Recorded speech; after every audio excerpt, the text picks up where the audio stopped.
नमस्कार, दिन भर की बड़ी खबरों में आपका स्वागत है। मैं हूं आंचल। आज इस बुलेटिन में बात होगी कमलनाथ के कांग्रेस छोड़ने की चर्चाओं की, राहुल गांधी के बीजेपी पर निशाने की, बात करेंगे बैलेट पेपर से चुनाव कराने को तैयार होते चुनाव आयोग की, किसानों के आंदोलन की, जानेंगे जातीय जनगणना को लेकर क्या है झारखंड सरकार की रणनीति, और बुलेटिन के आखिर में बात मोदी की गारंटी पर उठे सवालों की। इसके अलावा और भी कई बड़ी खबरों से आपको कराएंगे रूबरू, लेकिन तमाम बड़ी खबरों से पहले एक नजर सुर्खियों पर। चंडीगढ़ के नए मेयर मनोज सोनकर जल्द दे सकते हैं इस्तीफा। सोमवार को मेयर चुनाव मामले में सुनवाई करेगा सुप्रीम कोर्ट। चुनाव पर पहले ही सवाल उठा चुके हैं सीजेआई। बीजेपी के राष्ट्रीय महाअधिवेशन में बड़ा फैसला, अध्यक्ष पद खाली होने पर चुनाव की नहीं होगी जरूरत। पार्टी का संसदीय बोर्ड कर सकेगा अध्यक्ष की नियुक्ति। अजीत पवार को मिली बड़ी राहत, नागालैंड विधानसभा स्पीकर ने एनसीपी के सभी 7 विधायकों के खिलाफ अयोग्यता याचिका को किया खारिज। अजीत गुट में शामिल हो गए थे नागालैंड के एनसीपी विधायक। तीसरा टेस्ट जीतकर भारत ने सीरीज में इंग्लैंड पर बनाई 2-1 की बढ़त। इंग्लैंड को 434 रनों से दी मात। इंग्लैंड की दूसरी पारी 122 पर हुई ऑल आउट। तो ये थी सुर्खियां। अब बात आज की सबसे बड़ी खबर की। कांग्रेस नेता कमलनाथ के बीजेपी में जाने की चर्चा चल रही है। उनके बीजेपी नेताओं के संपर्क में होने के दावे हो रहे हैं, लेकिन इन अटकलों के बीच बीजेपी के अंदर भी कमलनाथ का विरोध तेज हो गया है। तो क्यों बीजेपी में शुरू हुआ कमलनाथ का विरोध, देखिए ये रिपोर्ट। कांग्रेस में ऐसा कौन सा पद है जो कमलनाथ को नहीं मिला? कमलनाथ की ऐसी कौन सी मांग थी जिसे कांग्रेस ने पूरा नहीं किया? 15 साल तक केंद्र में मंत्री बनाए रखा, 6 साल कांग्रेस के प्रदेश अध्यक्ष रहे। सोनिया गांधी ने कांग्रेस का राष्ट्रीय महासचिव बनाया, 9 बार सांसद बनाया, 2 बार विधायक रहे। कांग्रेस की एमपी में सरकार बनी तो सीएम भी बनाया गया। इसके बावजूद कमलनाथ अब कांग्रेस से नाराज बताए जा रहे हैं। हाईकमान ने उनकी नाराजगी दूर करने की कोशिश भी की है, लेकिन अब कमलनाथ जो कुछ मांग रहे हैं वो कांग्रेस के लिए देना संभव नहीं दिख रहा है और उनके बीजेपी में जाने की चर्चाएं चल रही है। वैसे दावा ये भी किया जा रहा है कि कमलनाथ कांग्रेस में ही रहेंगे, वो बीजेपी में नहीं जाएंगे, लेकिन उनके बेटे नकुलनाथ जरूर बीजेपी का दामन थाम सकते हैं। कांग्रेस सांसद दिग्विजय सिंह ने दावा किया है कि कमलनाथ की विचारधारा कांग्रेस की विचारधारा है, वो बीजेपी में नहीं जाएंगे।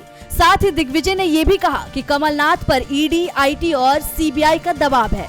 दावा यहाँ तक किया जा रहा है कि अगर कमलनाथ पाला नहीं बदलेंगे तो उन पर भी ईडी की छापेमारी हो सकती है। कमलनाथ को भी केंद्र की एजेंसियों के जरिए बीजेपी गिरफ्तार करा सकती है और इसी दबाव के चलते वो पाला बदलने की तैयारी में है। दूसरी ओर कमलनाथ के पाला बदलने की खबर से ही बीजेपी में बगावत के हालात बन गए हैं। बीजेपी में कमलनाथ का जबरदस्त विरोध शुरू हो गया है। बीजेपी नेता तेजिंदर बग्गा ने साफ कह दिया है कि कमलनाथ बीजेपी में शामिल नहीं होंगे, पार्टी उन्हें नहीं लेगी। कमलनाथ पर 1984 के सांप्रदायिक टकराव का आरोप है और सिख समाज कमलनाथ को कभी भी माफ नहीं करेगा।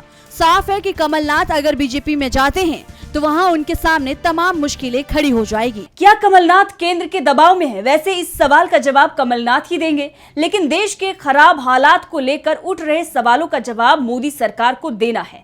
राहुल गांधी ने प्रयागराज में भारत जोड़ो न्याय यात्रा के दौरान मोदी सरकार पर जमकर निशाना साधा, केंद्र सरकार को पूंजीपतियों की सरकार बताया। और क्या कहा राहुल गांधी ने, देखते हैं इस रिपोर्ट में। राहुल गांधी की भारत जोड़ो न्याय यात्रा का आज 36वां दिन है, तो वहीं यूपी में यात्रा का आज तीसरा दिन है।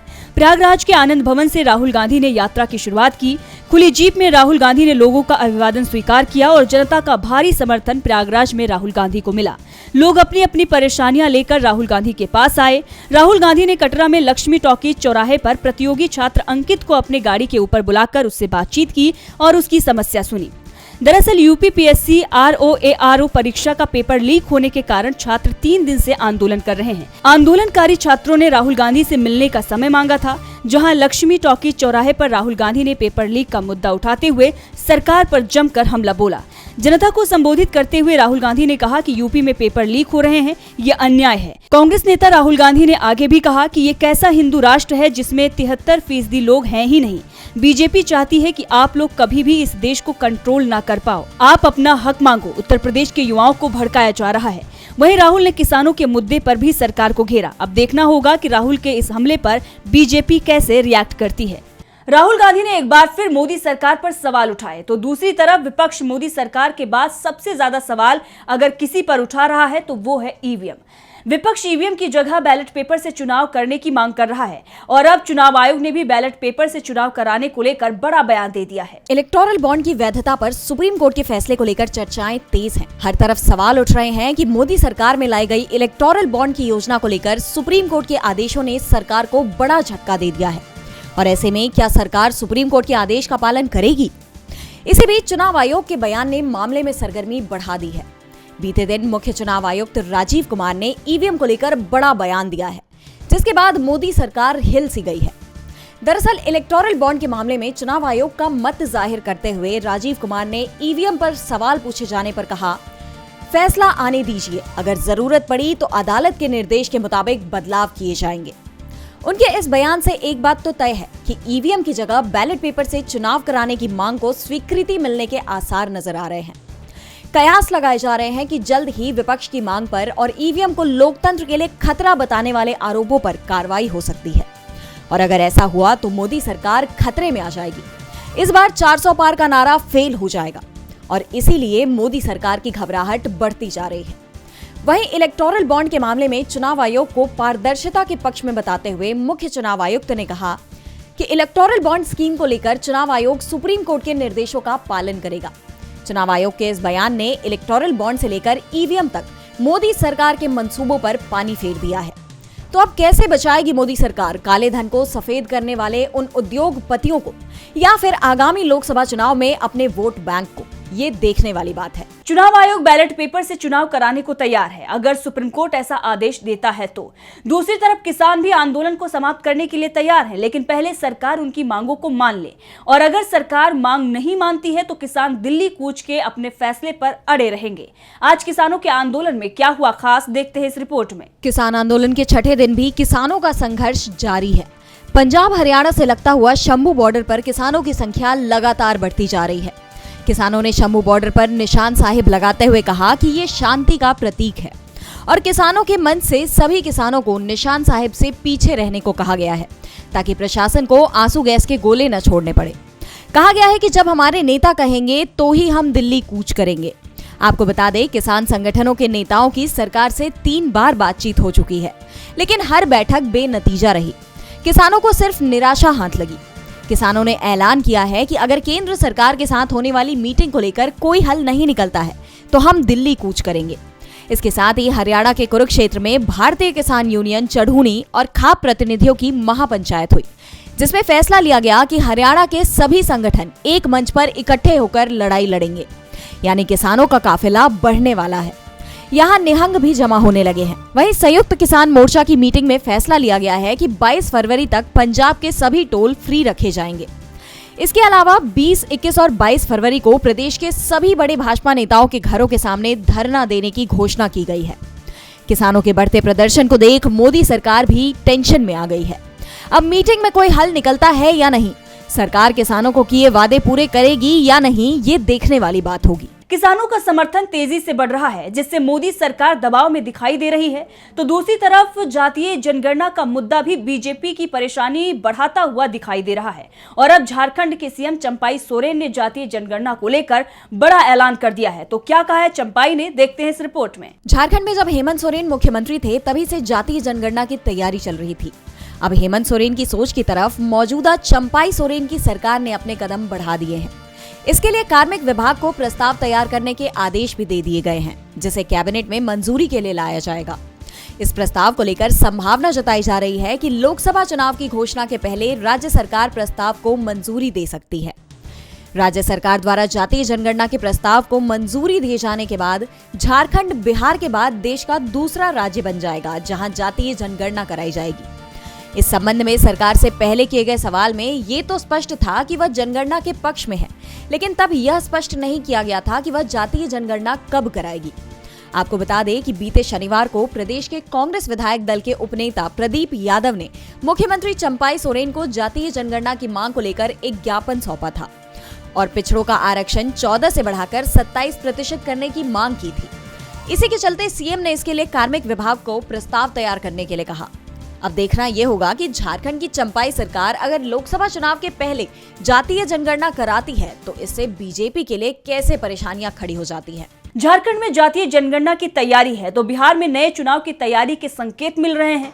बिहार के सीएम नीतीश कुमार विधानसभा भंग कर सकते हैं और इसके संकेत जेडीयू के नेताओं की तरफ से ही मिल रहे हैं। तो क्या है जेडीयू का प्लान, देखते हैं इस रिपोर्ट में। बिहार विधानसभा में नीतीश कुमार ने विश्वास मत हासिल कर लिया, लेकिन सरकार कब तक चलेगी इस पर सवाल बने हुए हैं। जिस तरह से विधानसभा स्पीकर के खिलाफ लाए गए अविश्वास प्रस्ताव के दौरान एनडीए के आधा दर्जन विधायक वोटिंग से दूर रहे, उससे जेडीयू की चिंता बढ़ी हुई है और अब संकेत मिल रहे हैं कि नीतीश कुमार ने विधानसभा भंग करने की तैयारी कर ली है।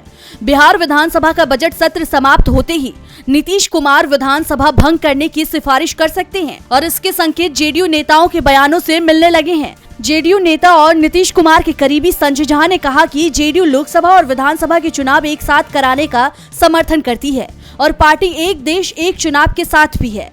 संजय झा ने संकेत दिए हैं कि लोकसभा चुनावों के साथ ही बिहार के विधानसभा चुनाव भी कराए जा सकते हैं। दरअसल नीतीश कुमार के लिए अपने 45 विधायकों को संभालना बहुत मुश्किल हो रहा है। जीतन राम मांझी पहले ही नीतीश पर दबाव बनाए हुए हैं।